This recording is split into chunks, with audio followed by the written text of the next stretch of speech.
Buenas tardes, yo soy Pablo Saúl y en esta charla vamos a tratar el tema de fiebre en terapia intensiva, pero sobre todo concentrándonos en el paciente febril persistente en terapia intensiva, que es un paciente de difícil manejo. ¿Qué debemos hacer con este paciente? ¿Cómo debemos estudiarlo?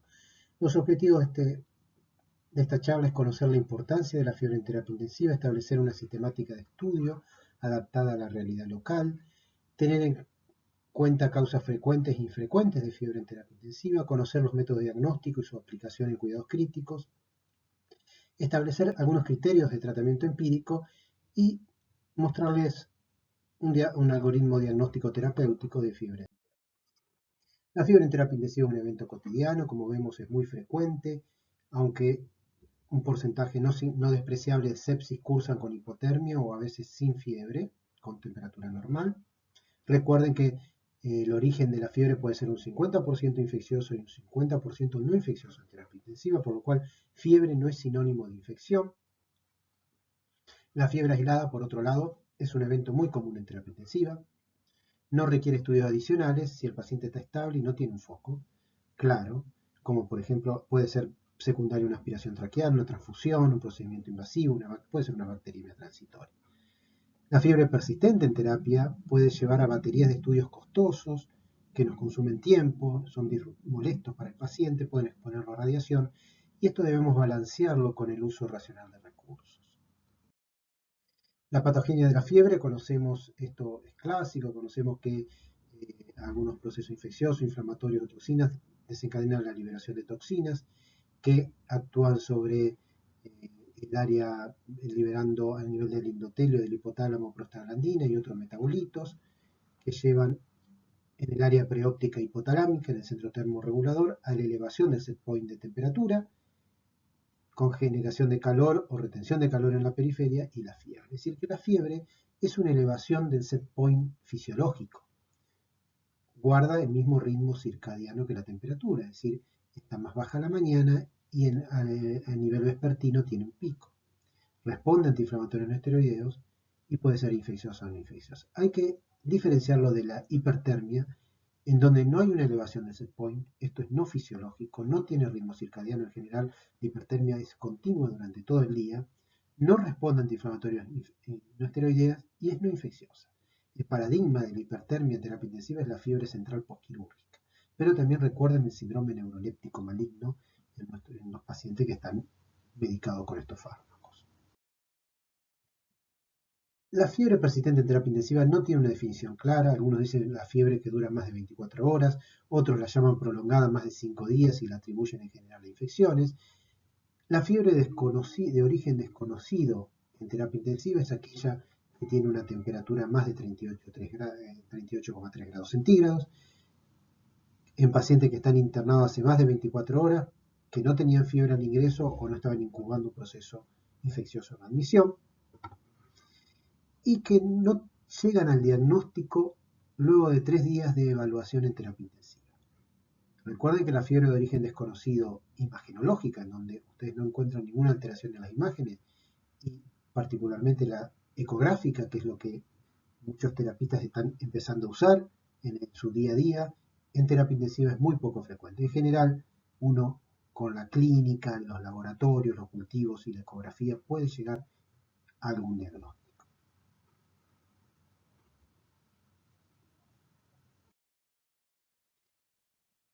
El grado de elevación de la temperatura, si bien no es absoluto, puede ayudarnos. Si la temperatura está entre 38 y 39, es decir, de bajo grado, puede ser infecciosa o no infecciosa. En general, sigue un ritmo circadiano y responde a antiinflamatorios no esteroideos. Si es más alta, en 39 a 40 grados, la probabilidad de infección aumenta, aunque sigue teniendo un ritmo circadiano y de respuesta antiinflamatoria. Y si es muy elevada, en general no es infecciosa y uno debe sospechar una hipertermia, sobre todo si no hay ritmo circadiano, es decir, si es continua y no responde a antiinflamatorios no esteroideos. Entonces recuerden, la fiebre persistente en terapia intensiva nos plantea varios problemas. Por un lado, el origen es variado, puede ser infeccioso, no infeccioso, mixto. El diagnóstico es dificultoso, lleva una batería diagnóstica compleja y costosa. Y el tercer problema es, ¿qué hacemos con el tratamiento? ¿Damos tratamiento empírico? con lo cual podemos aumentar la resistencia antimicrobiana si damos un tratamiento inadecuado, o adoptamos conducta expectante. ¿Debemos tratar o no la fiebre? Entonces, ante todo esto, ¿cómo debemos proceder? Primero debemos revisar la historia clínica, hacer una buena anamnesis, averiguar si el paciente tenía fiebre previa al ingreso a terapia intensiva, y esto nos puede orientar hacia una fiebre de origen desconocido clásica. Si tiene antecedentes epidemiológicos, y acá los tienen, por ejemplo, el viaje. Si un paciente viajó a una zona endémica de paludismo y ingresa con un paludismo grave, una malaria grave, si no recabamos este antecedente no vamos a hacer el diagnóstico. El contacto con tuberculosis en nuestro medio siempre debe ser indagado. Si el paciente está inmunocomprometido. Y el segundo paso es enfocar hacia el foco evidente si existe. Esto es llamado en el estudio de fiebre de origen desconocido ley de Sutton. Sutton era un ladrón que decía que, bueno, ¿dónde buscamos el dinero? En el banco. ¿Dónde buscamos el origen de la fiebre? En donde tenemos el foco. ¿Sí? Entonces, recuerden que si hay un foco evidente debemos investigar. Siempre debemos hacer hemocultivos. 2 muestras serían suficientes. En caso de endocarditis, uno puede hacer una tercera muestra. Cada venopuntura es un frasco de hemocultivo, entre 10 a 30 mililitros por cada frasco. Y agregar cultivos según la situación clínica. Debemos hacer un examen físico y también evaluar, hacer un examen imagenológico, sobre todo sea orientado hacia un foco, y si no hay ningún foco, tratar de evaluar al paciente de la cabeza a los pies, sobre todo si la fiebre sigue y no tenemos diagnóstico. Y no iniciar un uso automático de batería de estudio, es decir, evaluar siempre si hay algún foco en donde podemos concentrarnos en el estudio diagnóstico. Entonces, debemos hacer una evaluación sistemática, puede ser de la cabeza a los pies, de los pies a la cabeza, como ustedes prefieran, y siempre adaptado al paciente que tenemos, a sus antecedentes, a sus procedimientos, a los dispositivos invasivos que tiene, ¿no? Así en un post-neuroquirúrgico, lo primero que tenemos que descartar es una meningitis post-neuroquirúrgica, una infección de una derivación ventricular externa, la fiebre central, en un paciente en donde tiene una sonda nasogástrica y no detectamos ninguna causa de fiebre, descartar una sinusitis, descartar en un paciente con un catéter una bacteriemia asociada al catéter, descartar también, obviamente, neumonía asociada a ventilación, traqueobronquitis. Si un paciente tiene una neumonía con derrame y no evoluciona bien, hacer una toracocentesis y descartar un empiema. Otras causas, como vemos aquí, no infecciosas. La colecititis litiásica, que podemos ver que es una causa muy importante de fiebre de origen desconocido en terapia intensiva. Si un paciente es un postquirúrgico, descartar abscesos postoperatorios. Descartar también el paciente que recibieron antibióticos, tienen distensión abdominal, leucocitosis, diarrea, enfermedad por Clostridioides difficile. Bueno, también en pacientes que tienen fiebre persistente sin foco claro, uno de los diagnósticos más dificultosos es la candidemia o candidiasis invasiva, recordar la fiebre por drogas, el síndrome neuroléptico maligno y otros.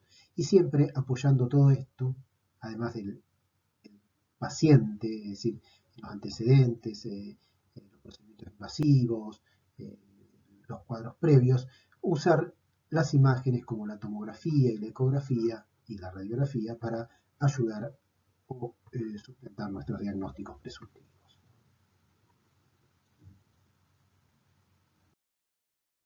Recuerden, en la evaluación de la fiebre persistente en terapia intensiva, primero descartar causas comunes y evidentes de fiebre en terapia intensiva, que todos conocemos, la neumonía asociada a ventilación mecánica, la bacteriemia asociada a catéter, en un paciente postquirúrgico, un absceso intraabdominal, una sepsis abdominal, la infección del sitio quirúrgico, la infección urinaria asociada a catéter, diarrea por clostridio, la fiebre posoperatoria, muy frecuente y lo que primero debemos descartar en un paciente que en un posoperatorio inmediato con fiebre, transfusiones, etc.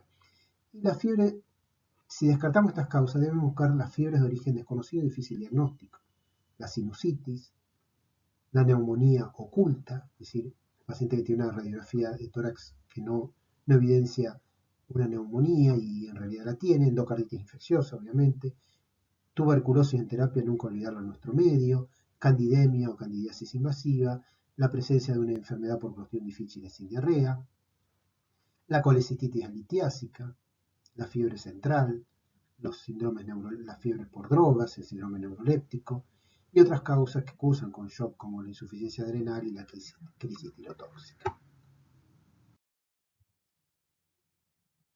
El diagnóstico microbiológico de la sepsis, nosotros siempre nos basamos en los hemocultivos convencionales que se positivizan en general entre 12 a 48 horas en los métodos automatizados y obtenemos una tipificación y resistencia antibiótica entre 24 a 72 horas después. Actualmente están apareciendo los métodos más rápidos como la PCR, el MALDI-TOF, la espectroscopía de masa, que permiten hacer un diagnóstico mucho más rápido, incluso con una identificación rápida de los mecanismos de resistencia que puede tener un microorganismo, y esto puede ser muy útil para el uso racional de los antimicrobianos.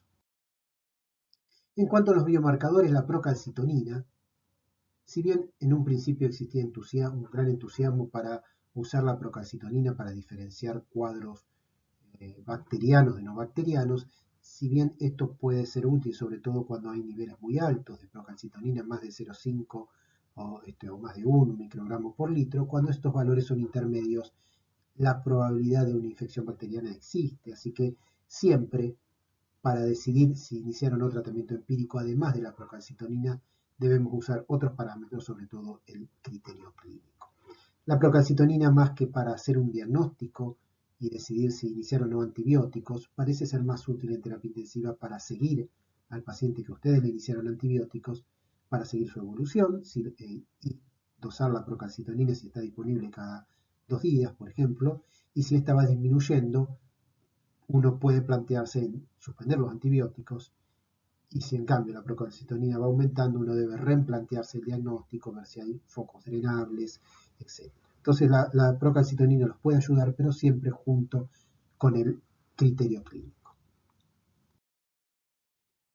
Un cuadro que hay mucha discusión si existe su entidad, si existe realmente, si hay que tratarlo o no, es la traqueobronquitis asociada a ventilación mecánica, que se define como fiebre más de 38 grados sin otra causa aparente, secreciones mucopurulentas por tubo orotraqueal, leucocitosis y un aspirado traqueal significativo, ¿no? Como un recuento significativo.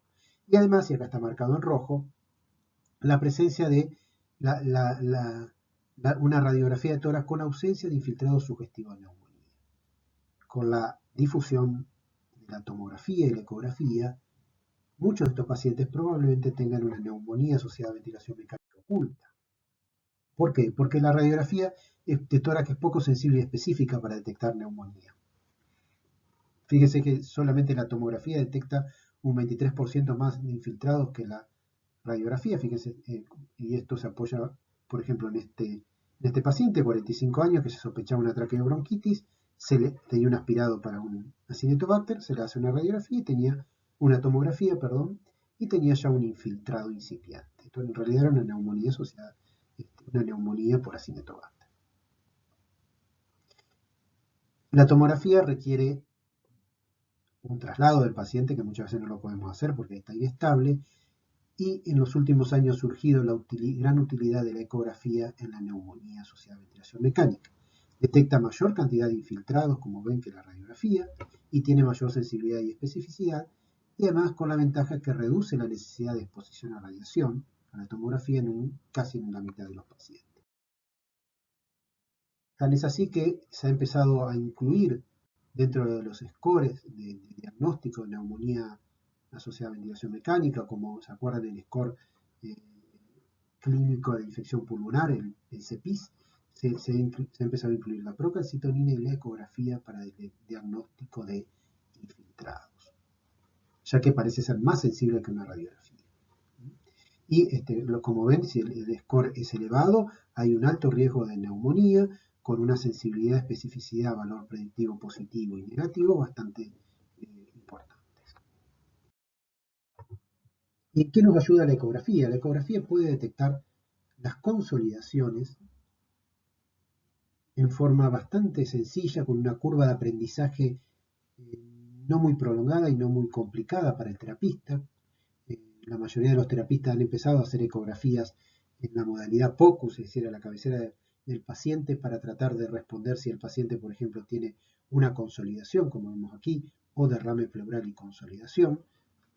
Y además, dentro de la consolidación, uno puede ver imágenes hiperecogénicas compatibles con el broncograma aéreo. Normalmente el pulmón tiene esta imagen, es decir, una imagen donde se ve la línea pleural, ven artificios porque no ven ninguna imagen parenquimatosa. Ahora, cuando el pulmón hay una neumonía o una atelectasia, el pulmón se hepatiza y adquiere la ecoestructura muy parecida a un órgano sólido, es decir, muy parecida al hígado o el vaso, y adquiere un patrón que se llama patrón tisular. Cuando aparece esto, uno debe sospechar una consolidación pulmonar. Para hacer el diagnóstico de neumonía asociada a ventilación mecánica, podríamos usar un protocolo ideado por Lichtenstein, que fue el padre de la ecografía pulmonar en terapia intensiva. Él establece un examen ecográfico pulmonar sencillo, con 3 puntos, superior, inferior y el posterior, ¿sí? Un posterior que va entre la línea frénica y la línea axilar posterior, en donde se detectan la mayoría de las consolidaciones y los derrames pleurales. Fíjense cómo con este simple examen ecográfico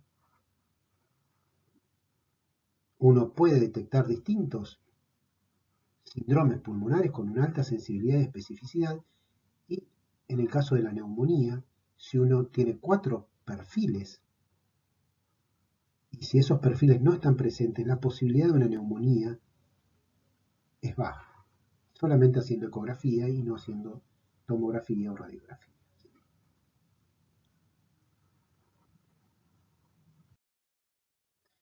Aquí tienen los perfiles ecográficos sugestivos de neumonía mediante el protocolo Blue. Ustedes pueden tener un perfil A, en donde en la pared anterior ven solo una imagen aireada con líneas A, ¿sí? Y la línea pleural. Ahí tienen que descartar TBP, deben ir al punto posterior que habíamos visto antes, que se llama PLAPS, que es un punto, por las siglas en inglés, del punto posterolateral, que permite detectar tanto líquido pleural como consolidaciones. Y ahí, en ese punto posterior, podemos detectar consolidaciones, como dijimos, o derrame pleural. Si ven un perfil B, en ambos emitórax líneas verticales de edema, que significan edema pulmonar, uno piensa más en un edema pulmonar cardiogénico o no cardiogénico. Si ven en la pared abdominal, en la pared, torácica anterior, que la pleura se disrumpe por una consolidación y forma una imagen en C, esto se llama consolidación anterior, probablemente es una neumonía, y esto lo empezamos a ver en forma bastante frecuente en las ecografías de los pacientes pulmonares de los pacientes con COVID-19. Un perfil en un pulmón, un perfil A aireado, y otro perfil B en otro pulmón con edema, esto es sugestivo de una neumonía. Y también puede ser que el paciente tenga un perfil B y que la pleura no se deslice, esto también es significativo de neumonía. ¿Y por qué es tan útil la neumonía para la ecografía para detectar neumonía? Porque el 90% de las consolidaciones tienen contacto con la pleura, son periféricas y son bien detectadas por ecografía. Es decir, mediante este protocolo Blue, desarrollado por Lichtenstein, él lo que primero ve es si hay deslizamiento pulmonar, y si hay deslizamiento pulmonar, qué patrón tienen. Si el patrón B de edema pulmonar, un patrón A, en donde buscan en el punto PLAPS, en el punto posterolateral, la presencia de neumonía, o si tienen un patrón C, un patrón AB, o un patrón B', ahí tenemos una sospecha de neumonía. Fíjense, aquí les muestro la sensibilidad y especificidad que tiene la ecografía en comparación con la tomografía para detectar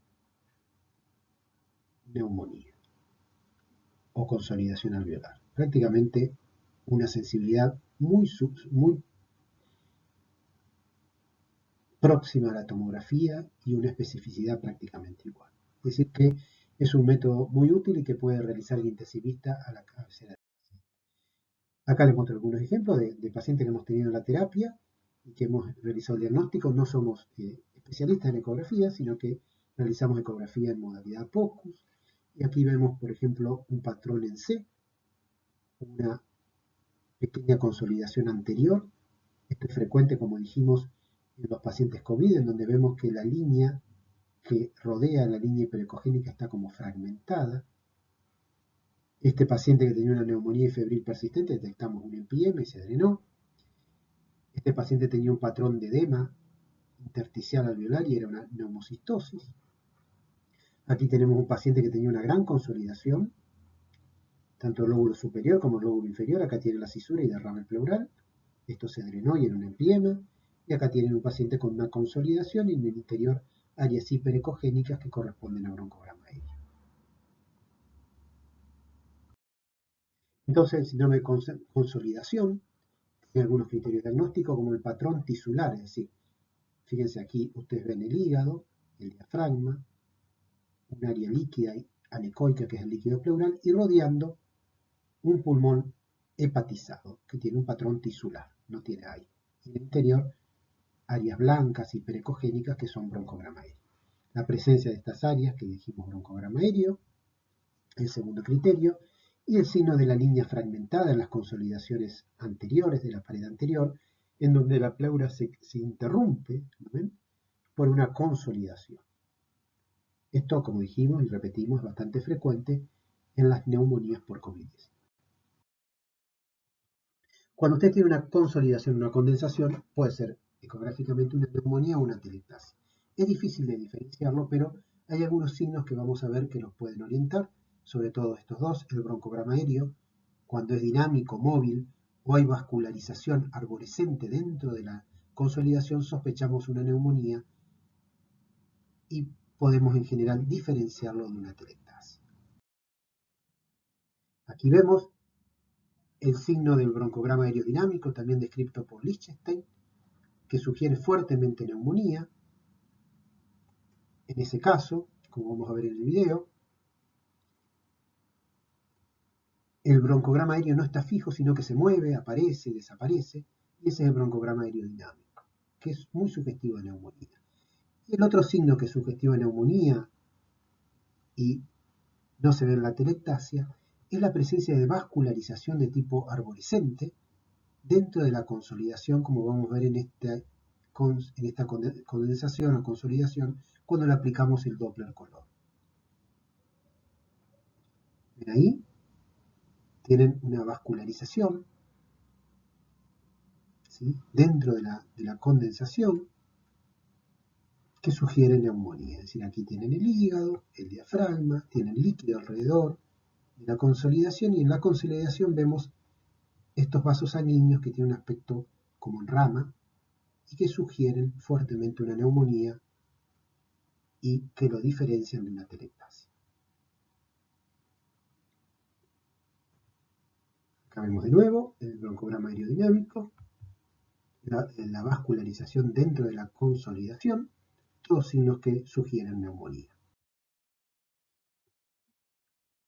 Recuerden, en un COVID crítico que se deteriora, que progresan los infiltrados, que sigue febril, no olvidarse de buscar aspergilosis. Cada vez hay más evidencia de que la aspergilosis en el COVID es relativamente frecuente, que puede complicar los cuadros y aumentar la mortalidad. Entonces, recuerden, hasta un 11% de prevalencia, con un diagnóstico en general tardío dentro de los 8 días de internado en terapia intensiva. En este estudio francés, hasta 20% de los pacientes que tenían COVID y deterioraron, se pudo aislar aspergillus. Para hacer el diagnóstico, ustedes pueden usar el galactomanano sérico y el lavado broncoalveolar, el beta-glucano sérico, que en general no está disponible, y también el directo y el continuo. Pero siempre piensen en un COVID crítico que se deteriora, aspergilosis. Ahora, tenemos un paciente con catéter, está febril, un día, 2 días, ¿qué hacemos? Bueno, la sola presencia de fiebre no es indicación automática de retirar el catéter. Deben evaluar al paciente, hacerle hemocultivos periféricos. Si el paciente está estable y no tiene signos locales de infección, se podría llegar a conservar el catéter, hacer un retrocultivo y controlar. En estos casos, hasta un 70% de los pacientes no tienen bacteriemia asociada al catéter. Ahora, si el paciente está inestable o si tiene signos locales, se debe retirar el catéter y enviar la punta junto con los ecos. Entonces, recuerden, ¿cuándo conservar el catéter? Paciente que está estable, sin alteraciones locales, un catéter de corta permanencia, colocado en forma programada, ustedes no sospechan una complicación, no tienen una válvula protésica o un dispositivo endovascular, los hemocultivos que hicieron les van dando negativos, un paciente que tiene dificultades en accesos, una alternativa es recambiar el catéter por cuerda de piano, con la salvedad que deben enviar la punta de catéter a cultivo. Si esta da positiva, sí debería sacarse el catéter. O si hay un germen de baja virulencia, como el estafilococo coagulasa negativo, causando la bacteriemia asociada al catéter. Esto puede ser discutido porque algunos piensan que hay un pequeño aumento de complicaciones si no retiran el catéter. Pero bueno, esta podría ser una opción, sobre todo en pacientes que no se le puede cambiar el catéter. Sí hay que retirar el catéter sí o sí si hay shock séptico, supuración local, tunelitis, sospecha de complicación, por ejemplo una metástasis séptica, si tenemos un germen muy agresivo como Staphylococcus aureus, Candida CP, pseudomonas, si los hemocultivos y retrocultivos son positivos con criterios de bacteriemia asociada a catéter, si el paciente tiene mala evolución clínica, intratratamiento antibiótico o bacteriemia persistente luego de 72 horas de tratamiento. ¿Cómo pueden hacer el diagnóstico microbiológico? Esto lo vamos a pasar rápido, pero bueno, pueden conservar el catéter o retirarlo.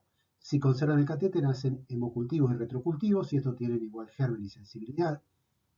Y si el tiempo diferencial entre el retro y el hemo nos muestra que el retro crece 2 horas antes que el hemo periférico, es decir, se positiviza 2 horas antes que el hemo periférico, esto es un diagnóstico de bacteriemia asociada al catéter. No ha sido validado para candidemias, pero sí para bacteriemias. El cultivo cuantitativo es mucho más difícil, requiere recuento de colonias y en general muy pocos centros ya lo realizan. Ahora, si ustedes retiran el catéter y tienen hemos y punta de catéter con igual germen y sensibilidad, esto es sugestivo de bacteriemia asociada al catéter. Si usted tiene una bacteriemia asociada al catéter, puedo solicitar el ecocardiograma transesofágico. Lo que se dice que la mayoría de los autores recomiendan hacerlo si la bacteriemia es por Staphylococcus aureus, porque hay un alto riesgo de endocarditis, aunque algunos refieren que no sería necesario si el paciente no tiene algunos factores de riesgo, como vemos aquí. Ahora, si el paciente tiene dispositivo intravascular, intracardíaco, evidencia de endocarditis, de embolia, metástasis séptica, valvulopatía previa, o si el paciente persiste con fiebre o hemocultivos persistentes más de 72 horas de retirado del catéter y tratamiento antibiótico, debería solicitarse un ecotransesofágico. ¿Cuándo realizarlo? En realidad hay que hacerlo a los 5 o 7 días, ya que si se lo hace muy precozmente, puede ser que la vegetación no se vea. Entonces hay que hacerlo a los 5 o 7 días de iniciado el antibiótico. Entonces, si ustedes están en una situación en donde no tienen o tienen una limitada disponibilidad de ecocardiograma transesofágico, deben jugar con los factores de alto riesgo o de bajo riesgo. De alto riesgo es la infección, la bacteriemia comunitaria, está asociada a cuidado de salud, hay un dispositivo intravascular, una valvulopatía, los pacientes en hemodiálisis tienen un altísimo riesgo de endocarditis por Staphylococcus aureus y siempre hay que hacer un ecocardiograma transesofágico.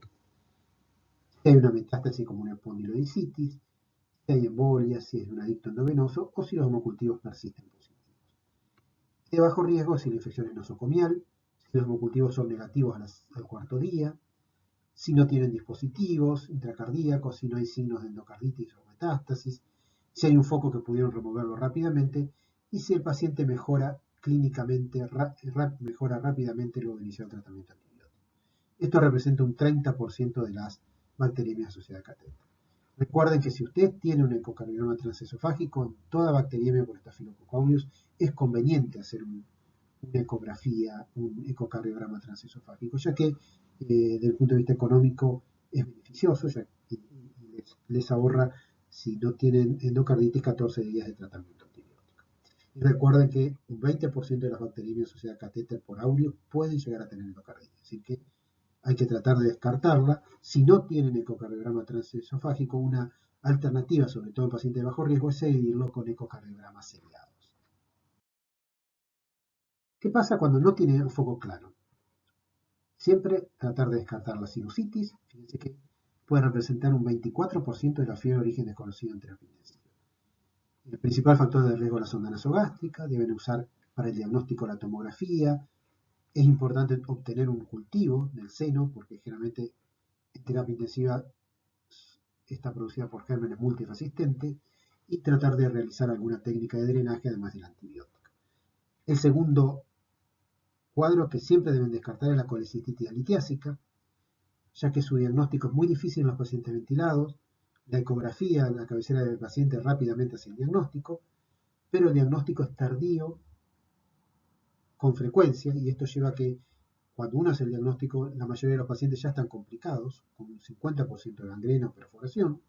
La mortalidad es del 30 a 40%. Para comparar, la colecistitis litiásica común tiene una mortalidad del 1 al 5%. Por eso es muy importante hacer el diagnóstico precoz y el tratamiento precoz con colecistectomía, es decir, un drenaje percutáneo rápido y antibióticos.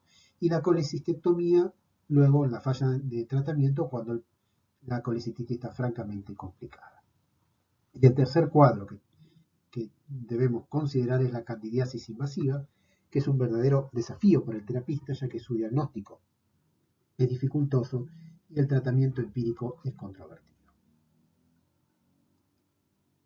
Aquí ven, además de la tomografía, se ha empezado a hacer diagnósticos de sinusitis sin trasladar al paciente mediante ecografía. Fíjense, en este caso es un seno normal, está aireado, como hay aire pasa muy poco y no se ve bien el seno, y cuando el seno está ocupado por líquido, esto hace que se dibuje un verdadero sinusograma, y ven el seno ocupado por líquido. Esto no siempre se ve, se hace con un ecógrafo sectorial, con un traductor sectorial, el de ecocardio, pero bueno, cuando lo ven es bastante sugestivo de sinusopatía. ¿Cuáles son los factores de riesgo para candidiasis invasiva? Vamos a hacer un pequeño repaso, sobre todo la cirugía y la cirugía gastrointestinal alta, la colonización mucosa, por eso en algunos protocolos se hacen cultivos de aspirado traqueal, mucosa oral, región axilar, inguinal, para tratar de detectar cultivo de orina para detectar la colonización mucosa. La presencia de tratamientos antibióticos previos, la gravedad, la nutrición parenteral, etc. Y dentro de las candidiasis invasivas, además de la candidemia, la forma más frecuente es la candidiasis intraabdominal. En algunas terapias supera la candidemia. Y recuerden que los principales factores de riesgo son las cirugías abdominales complicadas, la perforación gastroduodenal, las cirugías altas, abdominales altas tienen mayor riesgo de candidiasis que las bajas, las dehiscencias de anastomosis, las cirugías repetidas, la pancreatitis abdominal grave, es decir, los cuadros abdominales complicados, que se prolongan en el tiempo, que tienen una evolución indolente, complicada, tienen alto riesgo de candidiasis. Y la candidemia o candidiasis invasiva en terapia plantea un verdadero dilema diagnóstico terapéutico. ¿Por qué? Primero porque el diagnóstico clínico es dificultoso. La clínica es inespecífica, los scores predictivos son poco útiles. Ustedes conocen seguramente el score de León, y el score de León, como los otros scores, tienen un alto valor predictivo negativo, es decir, que si tienen puntajes bajos, descartan casi con seguridad una candidiasis, pero si el score es alto, puede ser o una sepsis bacteriana o una candidiasis. Eso no lo podemos diferenciar, por eso tiene un bajo valor predictivo positivo. El diagnóstico microbiológico es dificultoso también, los hemocultivos son positivos en un 50-60%, y en la candidiasis intraabdominal solo un 15%, el líquido abdominal un 60%, los métodos como la detección de beta-glucano que pueden ser útiles no tenemos disponibles, y el tratamiento, sabemos que la enfermedad, la candidemia y candidiasis invasiva tiene alta mortalidad y que el tratamiento precoz y adecuado de la enfermedad documentada disminuye la mortalidad en un 50%. Por eso, la estrategia habitual de los intensivistas ante un cuadro de fiebre persistente, sin un diagnóstico claro, es realizar un tratamiento empírico en pacientes con alto riesgo. Esta es una estrategia muy común en terapias intensivas de Argentina, de Europa. Y sin embargo, esta estrategia empírica en los estudios que se realizaron no demostró utilidad. ¿Por qué? Porque probablemente todavía no podemos determinar o seleccionar adecuadamente los pacientes para esta estrategia empírica. solo el 15 a 48% de los casos con tratamiento empírico se demostró candidiasis invasiva. Y esto lleva también al sobretratar pacientes que no tienen candidemia al riesgo de resistencia a antifúngicos.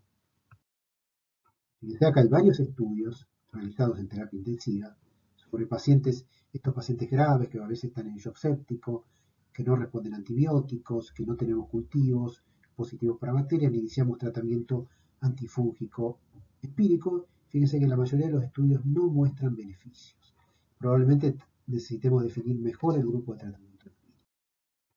Entonces, ¿qué hacer? Cuando uno tiene una paciente con fiebre, sobre todo cuando tiene sepsis, shock séptico persistente, intraantibiótico, primero, si no tiene explicación alternativa, no hay un foco claro, los cultivos para gérmenes comunes son negativos, hacemos hemocultivos, pero estos son positivos en el mejor caso del 50%.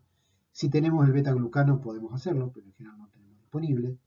Podemos usar un score predictivo que tiene un alto valor predictivo negativo, es decir, que si es un score bajo, lo más probable es que no sea una candidemia y no tenemos que iniciar tratamiento. Ahora, si es alto, si el score es positivo, no sabemos si puede ser una candidemia o una sepsis. Algunos apoyan también en la procalcitonina. Se ha visto que en las candidemias o en la candidiasis invasiva la procalcitonina es normal. Si uno tiene un paciente con un shock séptico y la procalcitonina es normal, uno de los diagnósticos podría ser una candidemia o candidiasis invasiva. Si el paciente tiene factores de riesgo para estos cuadros, por ejemplo, una dehiscencia de sutura de una cirugía abdominal o varias cirugías abdominales, podría iniciar tratamiento empírico, teniendo en cuenta, asumiendo que puede equivocarse en el 50-80% de los pacientes, según algunos autores. Por eso uno en estos casos debe plantearse hacer un uso racional de antifúngicos. ¿Por qué? Porque se ha demostrado que el uso masivo de antifúngicos puede llevar a la presencia de resistencia incluso a equinocandinas, que son los fármacos más útiles, de más amplio espectro, mejor tolerados, como serían como equiparándolo a los carbapenem en las bacterias, ¿no? La aparición de carbapenemasas en las Klebsiella fue, la verdad, que un verdadero desafío, y si aparece resistencia a equinocandinas en candidemia o candidiasis invasiva, va a ser también un verdadero desafío para nosotros, ¿no? E incluso ya han empezado a aparecer cándidas, algunas especies de cándidas, como Candida auris, multiresistentes, resistentes a fluconazol, anfotericina, y en algunos casos incluso a equinocandinas. Entonces recuerden, si uno decide iniciar tratamiento, ¿con qué iniciarlo? Un tratamiento empírico. Si el paciente tiene sepsis o shock séptico, disfunción multiorgánica, exposición previa a fluconazol o frecuencia elevada de cándida no albicans en la unidad, debe iniciar tratamiento con equinocandinas, y si no tiene, anfotericina B liposomal, y la última alternativa es la desoxicolato por la toxicidad. Si no tenemos ninguna de estas situaciones, podemos iniciar fluconazol, sobre todo en nuestro país, en donde predominan Candida albicans, tropicalis y parapsilosis, que son sensibles al fluconazol en general, a diferencia del hemisferio norte, en donde hay una mayor incidencia de glabrata. Si el paciente evoluciona bien y tiene una candida sensible, tratar de desescalar a fluconazol una vez que mejora clínicamente y los hemocultivos se negativizan. Si ustedes no tienen aislamiento, si tienen algún otro foco, un cultivo positivo para bacterias, no mejora el quinto día, y si tienen un beta-glucano negativo, si todo esto está presente, uno debe plantearse suspender el tratamiento antifúngico. Otra causa de fiebre persistente es el clostridium difficile, que produce un hilio, un megacolon tóxico, leucocitosis, distensión abdominal. Esto se presenta en el 10% de los casos de clostridium difficile. Deben sospechar esta entidad. En general, uno no puede obtener materia fecal, puede hacer un hisopado rectal, un PCR, aunque esto no siempre está disponible. Y aquí nos ayudan mucho las imágenes. Fíjense, la tomografía, que nos muestra un engrosamiento de la pared colónica, a veces con esta imagen en diana, y cuando este engrosamiento, incluso que se puede ver si el paciente tiene un poco de ascitis, que la ascitis actúa como una muy buena ventana ecográfica, permite ver el colon, las paredes del colon, engrosadas, con un diámetro mayor de 5 milímetros, es altamente sugestivo de Clostridium difficile. La infección urinaria asociada a catéter está discutida como causa de fiebre persistente. Se piensa que está sobreestimada, que la mayoría son bacteriurias asintomáticas dentro de un cuadro de fiebre. El diagnóstico es difícil, sobre todo porque no está claro el punto de corte del cultivo. La mayoría dicen de 10 a las 5 y algunos dicen de 10 a las 2 con síntomas. La clínica, en general en los pacientes ventilados, no hay una manifestación orientativa. El urocultivo se debe hacer por punción proximal de la sonda. Algunos, sobre todo si la sonda está más de 7 días, sugieren recambiar la sonda para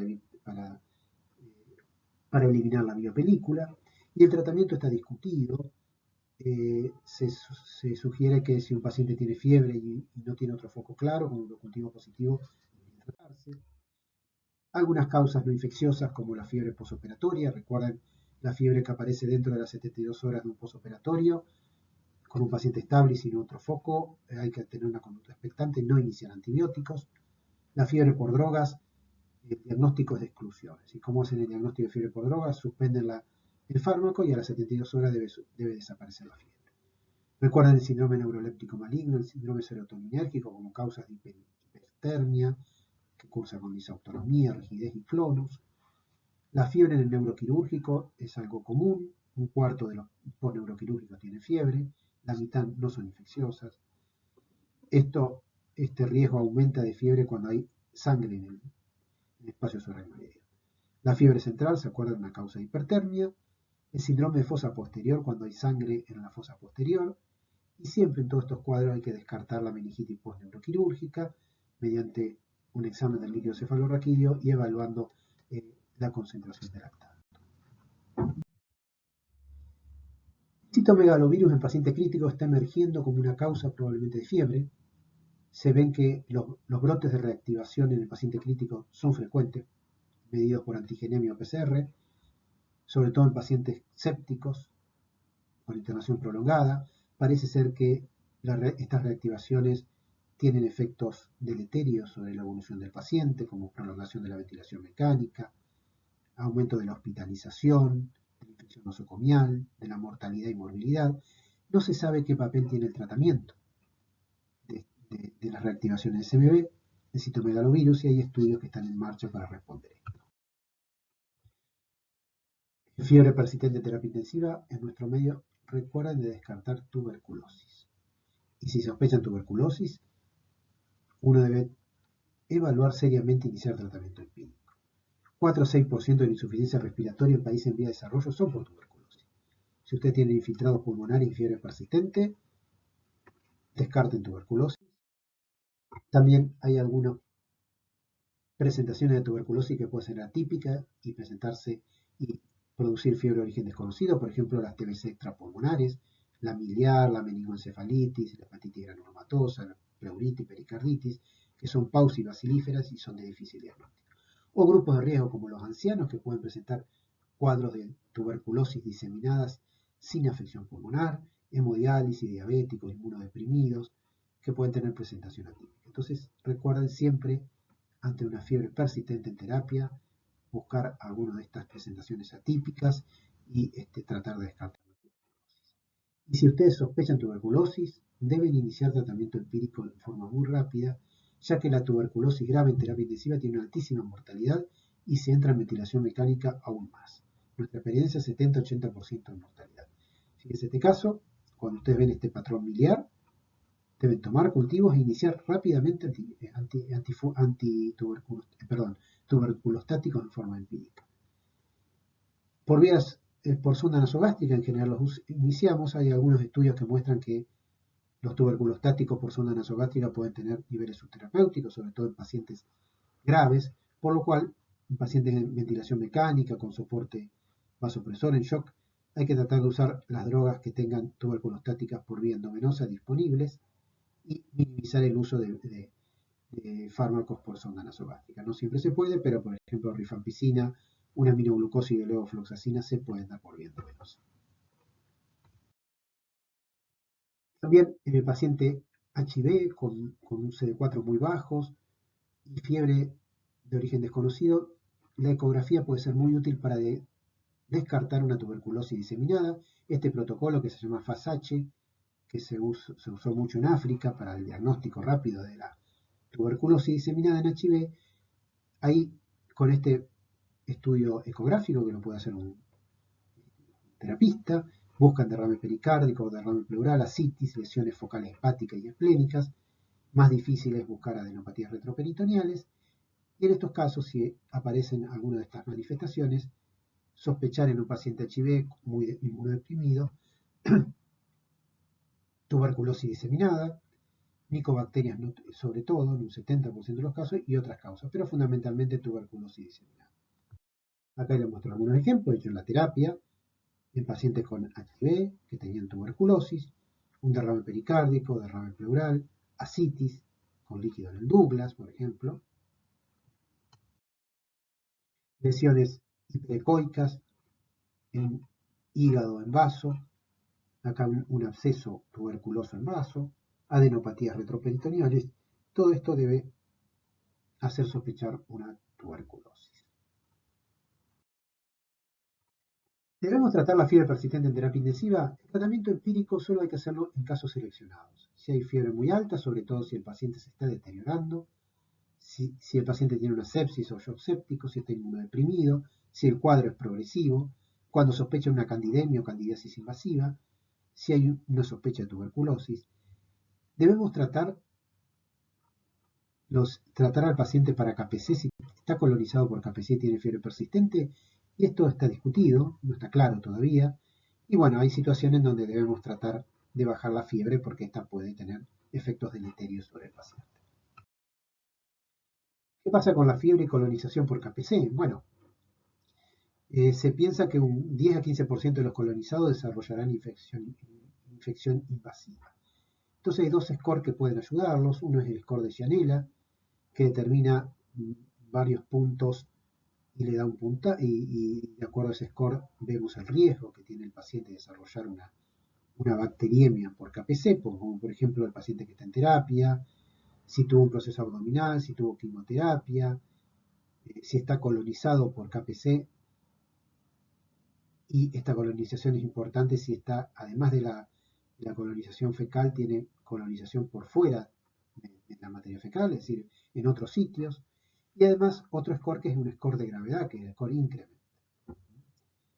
en donde si el paciente tiene varios parámetros como la sepsis severa o el shock séptico, parámetros de gravedad como el SPID, el comorbilidad como el Charlson, si la fuente de bacteriemia es distinta de la orina o del tracto biliar, si el paciente está con un tratamiento antibiótico inapropiado.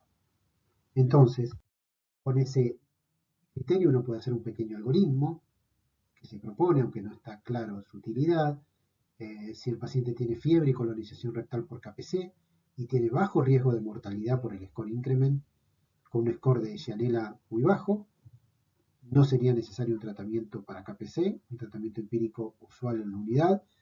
Sin embargo, si la unidad tiene una alta prevalencia de KPC, debemos incluir un fármaco activo contra KPC.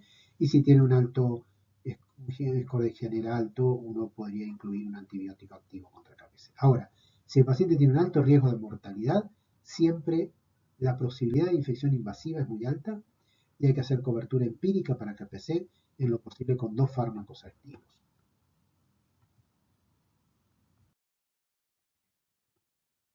Y finalmente les muestro aquí un algoritmo que integra más o menos lo que dijimos. El paciente febril le hacemos hemocultivo, si hay un foco, investigamos ese foco. Si no tiene foco y tiene fiebre de bajo grado y está estable, si tenemos procalcitonina y no podemos hacerla, podemos adoptar una conducta expectante, observándolo, esperando los cultivos. Si esto persiste, vamos a esta vía en donde los pacientes que tienen fiebre de alto grado debemos descartar hipertermia. Si no es así, tiene un catéter más de 48 horas, debemos evaluar el retiro, sobre todo si hay alguna causa clara. Evaluar, iniciar tratamiento empírico de acuerdo a la flora local y descartar sinusitis, colecitis aritiásica. Si los cultivos son positivos, ajustar el antibiótico. Si la fiebre persiste y no tenemos diagnóstico, profundizar en las imágenes, evaluar el tratamiento de candidiasis invasiva y descartar TBP. que recuerden como conclusiones, la fiebre es un evento cotidiano en terapia intensiva. La fiebre persistente sin foco o explicación clara es poco frecuente en la actualidad con el examen físico, el laboratorio, la imagenología que para estudiarla se debe seguir un protocolo de actuación predeterminado que combine todo esto. En estos casos es muy importante llegar al diagnóstico etiológico. El tratamiento empírico solo debe instaurarse en situaciones seleccionadas para poder hacer un uso racional de antimicrobianos, esto incluido dentro de un programa de optimización de antimicrobianos llamado PROA, que nos permite hacer un balance entre mejorar el pronóstico de los pacientes y disminuir la generación de resistencia antimicrobianos. Aquí les dejo alguna bibliografía básica de este tema. Muchas gracias por escuchar.